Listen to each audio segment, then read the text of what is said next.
علی گڑھ موومنٹ تھا کہ لوگوں کو ماڈرن ایجوکیشن حاصل دینے جو ہے نا وہ حاصل کروانے کے لیے، ان کو وہ دینے کے لیے، انگلش سکھانے کے لیے سارا جو ہے نا وہ انہوں نے جتنی بھی تحریکیں چلائی تھی، جتنی بھی انہوں نے کوشش کی تھی، وہ ساری کی ساری جو ہے وہ علی گڑھ موومنٹ میں ہی آتی ہیں. ٹھیک ہے. اس کے بعد ان کے دو اس وقت جو تھے نا ان کے جو ہے نا وہ جس دو ہی ان کے آبجیکٹیوز تھے، دو ہی ان کے گول تھے. ایک وہ یہ کہتے تھے کہ ہم نے مسلمان اور جو انگریزوں کی جو حکومت ہے ان دونوں کے درمیان جو ایک ٹینشن کریٹ ہو چکی ہے اس کو ہم نے ختم کرنا ہے. اور دوسرا سر سید احمد خان کا مین موٹیو یہی تھا کہ ہم نے مسلمانوں کو ابھارنا ہے کہ وہ جابس حاصل کریں اور نئی حکومت جو آ چکی ہے تو ان سے وہ جو ہے نا فیسلٹیز حاصل کرنے کی اور جابس حاصل کرنے کے قابل بنائیں ہم لوگ. ٹھیک ہے. ان کے جو تھا وہ یہ کہتے تھے کہ مسلمانوں کو ترقی کے لیے جو ہے نا یہی ایک راستہ ہے کہ ہمیں ان کو تعلیم دینی پڑے گی. سر سید احمد خان کے اگر ہم لوگ آئیڈیلز کی بات کریں نا کہ وہ کس چیز کو آئیڈیلائز کرتے تھے، ان کا مین موٹیوز ان کے کیا تھے، وہ یہی تھے. ایک وہ یہ کہتے تھے کہ انگریزوں کی حکومت کے درمیان اور مسلمانوں کے درمیان ہم نے ایک انڈرسٹینڈنگ والا ایک ہم نے ماحول ڈیولپ کرنا ہے.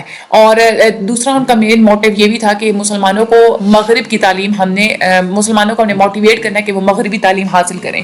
تیسرا یہ کہ ہم لوگوں نے مسلمانوں کو یہ بھی موٹیویٹ کرنا ہے کہ جو تحریک چلانے والی یا جو انگریزوں یا ہندوؤں کے خلاف جو تحریکیں چلاتی ہیں ایسی ہم نے پولیٹکس سے مسلمانوں کو باز رکھنا ہے، ہم نے دور رکھنا ہے. یہ خوش قسمتی سے پھر سر سید احمد خان اتنے زیادہ قابل تھے کہ ایک سنسیئر فرینڈز ان کو مختلف قسم کے ملے تھے جنہوں نے اپنے اپنے ویوز ان کے ساتھ شیئر کیے اور ان کو ہیلپ آؤٹ بھی کیا. تو وہ جو ان کے جو فرینڈز تھے جنہوں نے مل کے ان کے ساتھ کام کیا، دیٹ از نواب محسن الملک تھے، اس کے بعد نواب وقار الملک تھے، حالی تھے، شبلی تھے، نذیر احمد تھے، چراغ علی تھے، محمد حیات تھے اور ذکاء اللہ تھے. ٹھیک ہے. یہ سارے تھے. یہ جو ساری پرسنالٹیز ہیں ان سب نے جو ہے نا وہ انہی سر سید احمد خان نے جو کاز سیٹ کیے ہوئے تھے، جو موٹیو سیٹ کیے ہوئے تھے، ان کی وکالت کی. اور دوسرے جو انگلش کے پروفیسرز تھے، بیچ ہیں، موریزن ہیں، ریلائی ہیں، آرنلڈ ہیں، انہوں نے بھی بہت زیادہ کنٹریبیوٹ کیا تھا علی گڑھ کالج کو بلڈ اپ کرنے میں. یہ پہلا جو ہے نا ایک انسٹیٹیوشن تھا اور اس کالج علی گڑھ میں جو اسکول بنا وہ پہلا ایک انسٹیٹیوشن تھا. اور پھر اس کے بعد جو ہے نا اس کو صحیح فرسٹ ریٹ کے جو ہے نا انسٹیٹیوشن میں بھی تبدیل کرنے میں انہوں نے کنٹریبیوٹ کیا تھا. سر سید احمد خان نے ایک تعلیمی تحریک انہوں نے شروع کی تھی. اس کے لیے انہوں نے سب سے پہلے ایک گلشن اسکول بنایا تھا مراد آباد میں 1859 میں. یہ ڈیٹس آپ لوگوں کی بہت امپورٹنٹ ہے. پھر اس کے بعد وکٹوریہ اسکول بنایا تھا غازی پور میں 1863 میں. ٹھیک ہے. یعنی کہ 4 سال بعد. یہاں پہ آپ ایسے یاد کر لینا کہ پہلا جو ہے وہ کون سا تھا، گلشن اسکول تھا. اس کے بعد وکٹوریہ اسکول تھا. گلشن اسکول تھا 1859 میں، اس کے 4 سال بعد 1863 میں تھا. پھر اس کے بعد انہوں نے سائنٹیفک سوسائٹی بنائی تھی تاکہ انگلش میں جتنی بھی چیزیں لکھی ہوئی ہوتی ہیں ان کو ہم لوگ اپنی قومی زبان میں اور اردو میں ٹرانسلیٹ کر سکیں. وہ علی گڑھ میں انہوں نے بنائی تھی سائنٹیفک سوسائٹی 1864 میں. یہ سائنٹیفک سوسائٹی کا جو ہے نا یہ ڈیٹ بہت ہی زیادہ امپورٹنٹ ہے، یہ تو اکثر آتی ہے. پھر اس کے بعد علی گڑھ انسٹیٹیوٹ گیزٹ انہوں نے بنایا تھا جو کہ ہسٹری کے بارے میں جو ہے نا وہ انفارمیشن پرووائڈ کرتے تھے، چاہے پرانی ہسٹری ہے یا ماڈرن ہسٹری، اس کے بارے میں، ایگریکلچر کے بارے میں، سائنسز کے بارے میں، فزیکل سائنسز کے بارے میں، میتھمیٹکس کے بارے میں. تو علی گڑھ انسٹیٹیوٹ گیزٹ ان ساری جتنی بھی فیلڈز ہیں اس کے بارے میں انفارمیشن دیتے تھے. اور وہ بنائی گئی تھی 1866 میں، یعنی کہ سائنٹیفک سوسائٹی کے 2 سال بعد. اس کے بعد جو کمیٹی ایک بنائی گئی تھی تاکہ مسلمانوں کی جو تعلیمی جو پروگریس ہے اس کے لیے کوششیں کرنے کے لیے ایک کمیٹی بنائی گئی تھی 1870 میں. اس کے بعد محمدن اینگلو اورینٹل اسکول بنایا گیا تھا MAO علی گڑھ میں بنایا گیا تھا 1875 میں.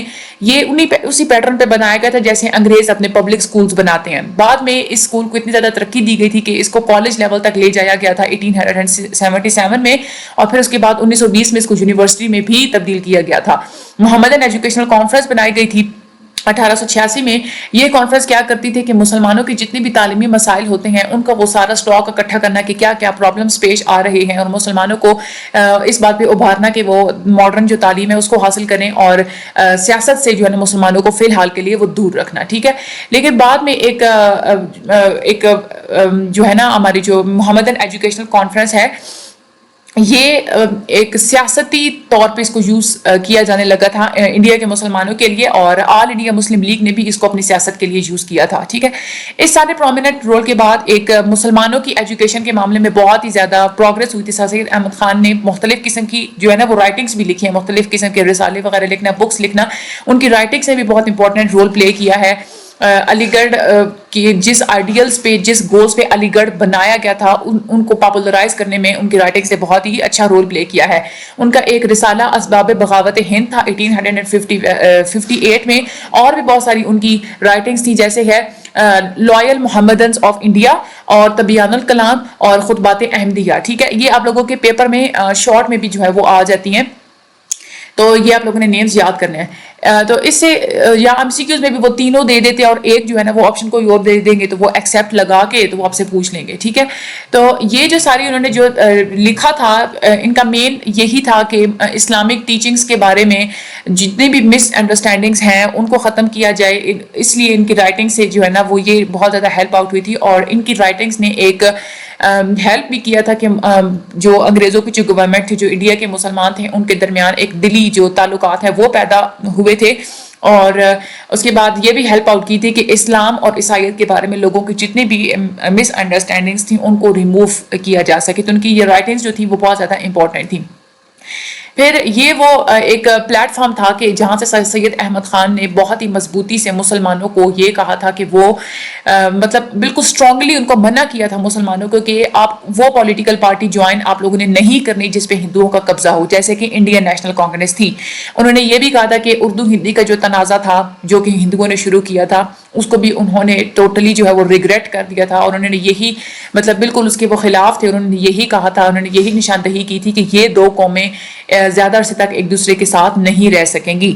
اور پھر وہ کھڑے بھی ہوئے تھے کہ مسلمانوں کی یہ اتنی جو ہے وہ سیٹس ہونی چاہیے مسلمانوں کے حق کے لیے, اتنے وہ کھڑے ہوئے تھے. انہوں نے یہ بھی پروموٹ کیا تھا انڈیا کو کہ انڈیا کو انہوں نے اپنا یہ آئیڈیا انہوں نے پروموٹ کیا تھا کہ جو ہندو اور جو مسلمان ہیں یہ دو الگ قومیں ہیں, اور یہاں وہاں سے ان کے آئیڈیا سے جو ہے نا وہ ٹو نیشن تھیوری ہی پھر بلڈ ہوئی تھی. سر سید احمد خان کی جو علی گڑھ موومنٹ ہے اس نے ایک بہت ہی ایک اہم کردار ادا کیا ہے کہ انڈیا کے مسلمانوں کی جو سوچ تھی اس میں بہت زیادہ چینج آئی تھی.